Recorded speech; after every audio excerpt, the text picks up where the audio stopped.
Bonjour à tous les amis, aujourd'hui on se retrouve pour une toute nouvelle vidéo sur ma chaîne YouTube. Une nouvelle vidéo, on va parler aujourd'hui du FC Barcelone.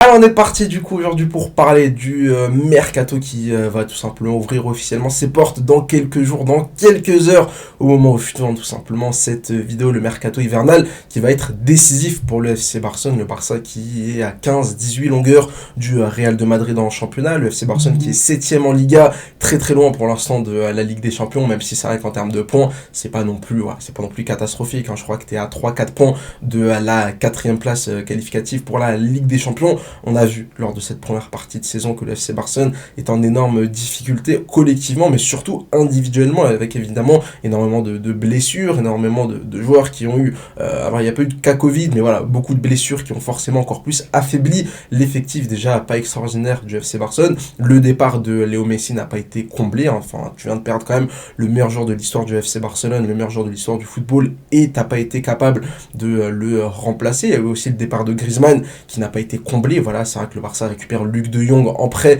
mais on sait très bien, et on l'a vu lors de ces 6 premiers mois, que Luc de Jong a été une catastrophe du côté du FC Barcelone. Le Barça va devoir recruter, et le Barça va recruter cet hiver. Il y a de l'argent frais du côté du FC Barcelone. Le Barça a enfin les moyens de se payer des joueurs. Le Barça n'a plus besoin de se faire prêter, de prendre des joueurs gratuitement. Le FC Barcelone va tout simplement pouvoir recruter, et on va justement en parler. La première recrue qui devrait du coup arriver du côté du FC Barcelone n'en est pas vraiment une, j'ai plutôt parlé d'une prolongation. C'est tout simplement Ousmane Dembélé qui devrait prolonger dans les prochaines heures, dans les prochains jours du côté du FC Barcelone. Lui qu'on sait qu'il sera tout simplement libre lors du mois de juin 2022 et qui pourra du coup partir dans n'importe quel club, va tout simplement prolonger du côté du FC Barcelone pour 2 ans. Voilà, une petite prolongation pour Ousmane Dembélé, 2 petites années. Forcément, il va réduire son salaire. L'objectif de son clan, l'objectif de son entourage, c'est de prolonger sur 2 ans, réduire le salaire, faire 2 années de folie, et puis évidemment repartir dans 2 ans avec une grosse prolongation de contrat,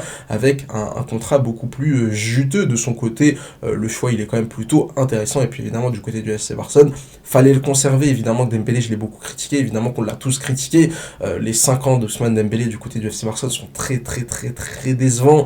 C'est un joueur qui a coûté très cher, c'est un joueur qui coûte aujourd'hui très cher en salaire et qui n'apporte pas suffisamment sur le terrain. Maintenant, le voir partir libre n'est pas la bonne solution. Évidemment que si demain un club vient, propose 40-50 millions d'euros pour Ousmane Dembélé, personnellement j'accepterai l'offre, mais à l'instant T, le voir partir libre n'est clairement pas une bonne solution. Donc la prolongation d'Ousmane Dembélé, pour moi, c'est une véritable recrue. On enchaîne tout simplement avec un autre joueur qui va réellement arriver du côté du FC Barcelone dans les prochains jours. C'est pratiquement officiel, en tout cas tous les insiders, que ce soit Fabrizio Romano, que ce soit Gérard Romero, tous les insiders entourant le FC Barcelone sont d'accord sur ce deal, sont d'accord sur ce transfert. C'est tout simplement Ferran Torres qui va arriver du côté du FC Barcelone. L'international espagnol, l'ancien joueur du FC Séville, non, l'ancien joueur de Valence, pardon, va atterrir du côté du FC Barcelone pour la modique somme de 55 millions d'euros, plus 10 millions en bonus.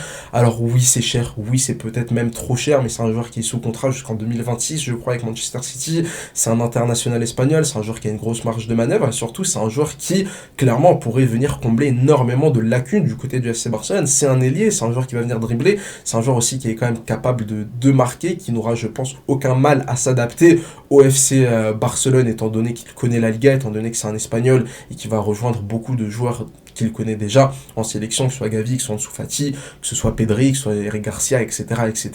Donc voilà, c'est clairement une excellente recrue. Alors oui, c'est un peu trop cher, mais voir le Barça dépenser pratiquement 65 millions d'euros sur Ferran Torres, ça veut aussi dire que le Barça a de l'argent pour, pourquoi pas, rêver. Et justement, en parlant de rêve, on a tout simplement une rumeur qui est apparue dans les...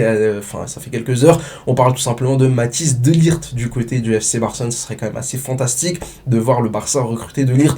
On sait très bien qu'en défense centrale, t'as d'énormes lacunes. Umtiti, c'est une catastrophe. Clément Langlais, c'est pas l'assurance tout risque. Gérard Piqué est clairement fini pour le haut niveau. Oscar Mingueza, c'est un joueur qui est beaucoup trop tendre pour être titulaire indiscutable au FC Barcelone. Au final, il te reste que Ronald Araujo comme valeur sûre à ce poste là, et aussi Eric Garcia évidemment.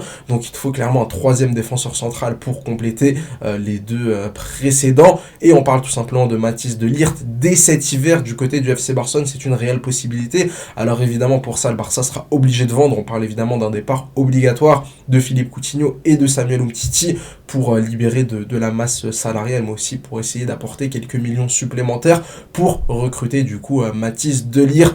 Ce serait fantastique, c'est clairement pour moi le défenseur central qu'il faut au FC Barcelone. C'est un leader, c'est un joueur qui physiquement a largement les cannes pour pouvoir couvrir 50 mètres libres derrière lui. C'est un joueur qui a aussi des bons pieds pour pouvoir relancer. C'est un joueur qui est fort dans les duels. Et c'est vrai que offensivement comme défensivement, avoir Araujo et Mathys de Ligt, ce serait quand même assez fantastique. Voilà du coup pour ma petite vidéo mercato. Je vous ferai des points assez fréquents lors des prochains jours. De toute manière, on va avoir beaucoup de rumeurs. On va aussi normalement avoir pas mal d'officialisation du côté du FC Barcelone dans les prochains jours. Si cette vidéo vous a plu, n'hésitez pas à mettre un like et à vous abonner pour ne pas louper les prochaines. N'hésitez pas à me suivre sur Twitter pour tranquillement parler football. Allez, ciao ciao.